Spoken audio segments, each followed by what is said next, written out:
ఆంధ్రప్రదేశ్ పద్మశాలి సాధికార సంఘం తరఫున తెలంగాణ రాష్ట్రం నుంచి కూడా చేనేత కార్మిక సంఘం తరఫున ఇవాళ జనసేన అధ్యక్షులు శ్రీ పవన్ కళ్యాణ్ గారిని కలవడం జరిగింది.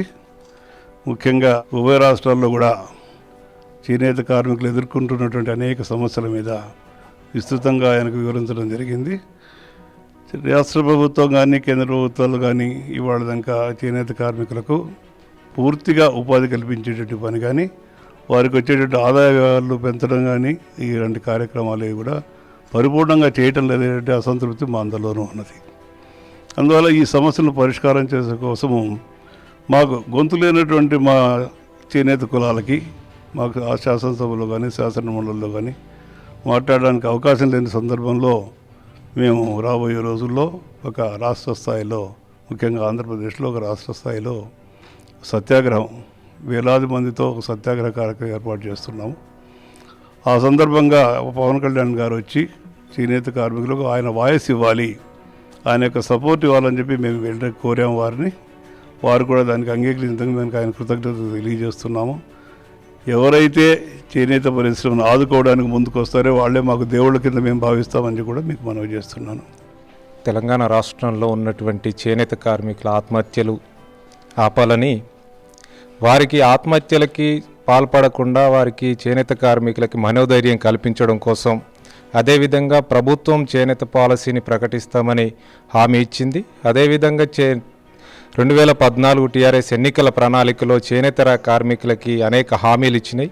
ఆ హామీలను అమలు చేయాలని, హామీలు అమలు చేసేటటువంటి క్రమంలో మేము చేస్తున్నటువంటి ఉద్యమానికి, అదేవిధంగా వారు కూడా చేనేత కార్మికులకి మనోధైర్యం కల్పించడం కోసం తెలంగాణ రాష్ట్రంలో చేనేత కార్మికుల వద్దకు రావాలని కోరాం.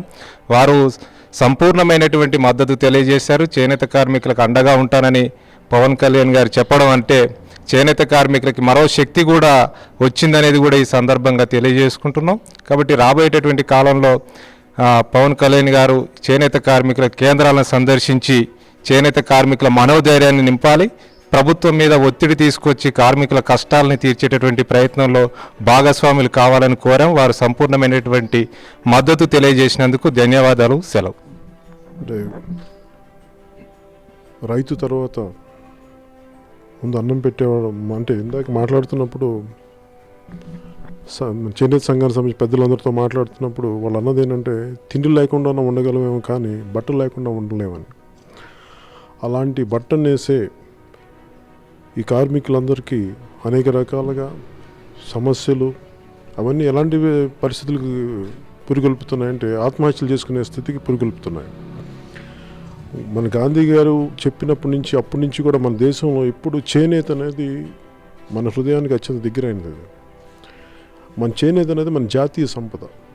దీని అందరికి మనస్ఫూర్తిగా దీన్ని ఆదరించాలన్నది ప్రతి ఒక్కరికి కోరిక ఉంటుంది. నేను చాలా పెద్ద స్థాయిలో ఉన్నత వర్గాల్లో చూశాను చేనేతను మనం కాపాడాలని. అలాగే దీనికి పస్తులుండిపోయిన కార్మికులు బాధలు ఉన్నాయి, వాళ్ళు ఆదుకోవాలని ప్రతి చోట చూస్తుంటాను. కానీ ఎందుకో మరి అది ఆ సమన్వయ లోపం ఏంటో నాకు అర్థం కాలేదు. సో అందుకే నేను నాకు మొత్తం అన్ని మెటీరియల్స్ అన్ని అడిగాను ఏమేమి సమస్యలు ఉన్నాయని చెప్పి. దానికి సంబంధించిన మెటీరియల్స్ అంతా ఇచ్చారు. వీటిని చదివి వీటిని అవగాహన చేసుకొని ఈ చేనేత సత్యాగ్రహం వాళ్ళ సమస్యలను చెప్పుకొని సత్యాగ్రహం పెడుతున్నారు. దానికి నేను సంపూర్ణంగా నా మద్దతు పలికాను.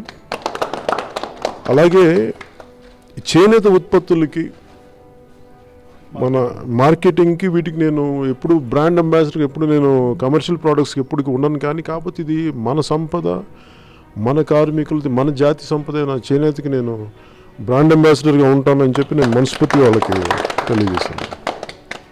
అలాగే ముందు జనసేన పార్టీ తరఫున వాళ్ళకి ఏ సమస్యలు ఉన్నాయి, ఎలాంటి వాటిని మనం ఎలా ముందుకు తీసుకెళ్ళాలి, వాటికి ఎలా అండగా నిలబడాలని మనస్ఫూర్తిగా జనసేన పార్టీ తరఫున కార్యకర్తల తరఫున నేను ఈ చేనేత కార్మికులందరికీ వాళ్ళ కుటుంబాలకి మేము అండగా ఉంటామని చెప్పి మనస్ఫూర్తిగా తెలియజేసుకుని సెలవు తీసుకుని జై హింద్.